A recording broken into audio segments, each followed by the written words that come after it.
Everyone agrees that there's a housing crisis. Prices are too high, rent keeps on rising, buying a home simply feels impossible for a growing number of people. And the solution you hear over and over again is simple: just build more housing. More supply lowers prices. That's basic economics, right? So why isn't it happening? Well, if the solution is so obvious, why do housing shortages persist in city after city, country after country? Well, the answer is that housing isn't just a market, it's a system, a political system. The skyrocketing cost of living has left millions of people working at full-time jobs or a number of part-time jobs still unable to afford a place to live. A financial system and a social system, all layered on top of one another. And once you understand how that system actually works, it becomes quite clear why you can't just build more housing. I mean, building more housing is actually the easy part. It's everything else that stops it. Let's start with the basic idea. In theory, housing works like any other good. If there's not enough of it, prices go up. If you increase supply, prices come down. That logic makes sense in a simplified model, but housing isn't produced in a vacuum. It's produced within a web of constraints: legal, financial, and political. The first constraint is land. Now, not all land can be built on. Even in cities with plenty of space,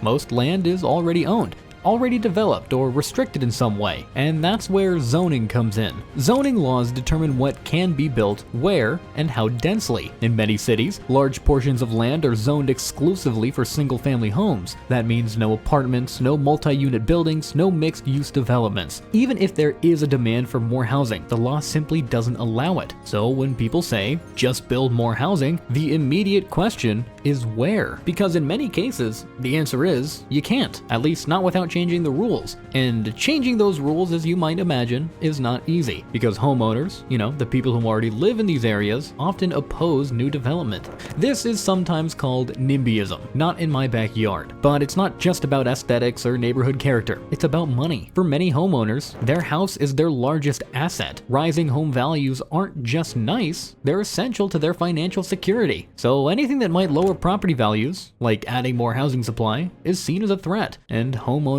tend to vote. They attend local meetings. They influence zoning decisions. So even if a city needs more housing, the people with the most power to approve it often have strong incentives to block it. This creates a fundamental contradiction. The system needs more housing, but the people who control the system often benefit from scarcity. And that's just one layer. Even if zoning allows for new construction, there's the question of cost. Building housing is expensive. Land is expensive. Materials are expensive. Labor is expensive. Regulations add additional costs. Developers don't build housing for the sake of it. They build it to make a profit, which means they're not just asking, can we build here? They're asking, will this make money? And that changes everything, because if construction costs are high, developers will prioritize projects that maximize returns, and that usually means luxury housing, high-end apartments, expensive condos, developments aimed at wealthier buyers. Not because developers are uniquely greedy, but because the financial structure pushes them in that direction.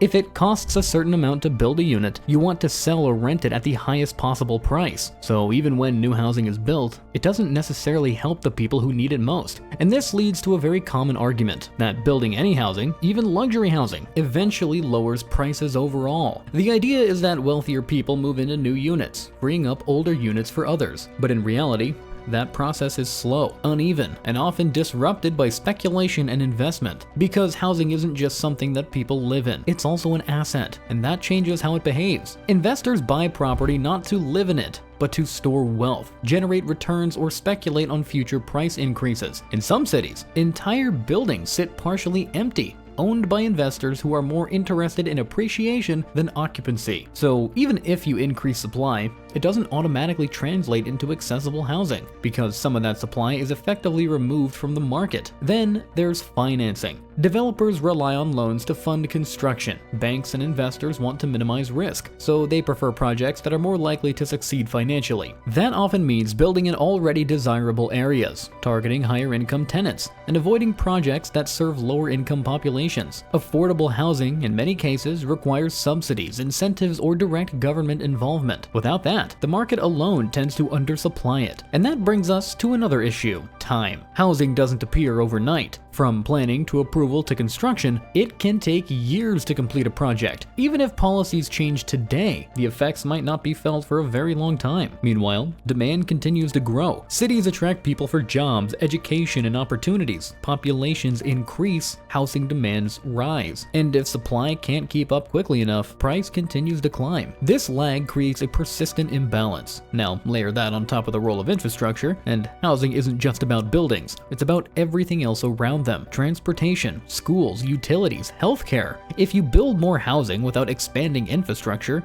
you create new problems: congestion, overcrowded services, strain on public systems. So cities have to consider not just whether they can build housing, but whether they can support it. And upgrading infrastructure is also quite expensive, slow, and politically complicated. All of this adds friction to the process. But there's an even deeper issue. Housing sits at the intersection of two competing ideas. On one hand, it's a basic human need. Everyone needs a place to live. On the other hand, it's treated as a commodity, something to be bought, sold, and invested in. Those two roles don't always align. If housing is primarily an investment, then rising prices are seen as a success. If housing is a basic need, then rising prices are a problem. You can't fully optimize for both at the same time. And most modern housing systems can heavily lean toward the investment side, and that shapes everything. Policies, incentives, market behavior, all of it. So when people say, just build more housing, they're focusing on one piece of a much larger puzzle. Supply matters, but it's not the only factor. If new housing is restricted by zoning, blocked by local opposition, driven by profit incentives, influenced by global capital, and slowed by infrastructure constraints, then simply building more units won't solve the problem on its own. It might help,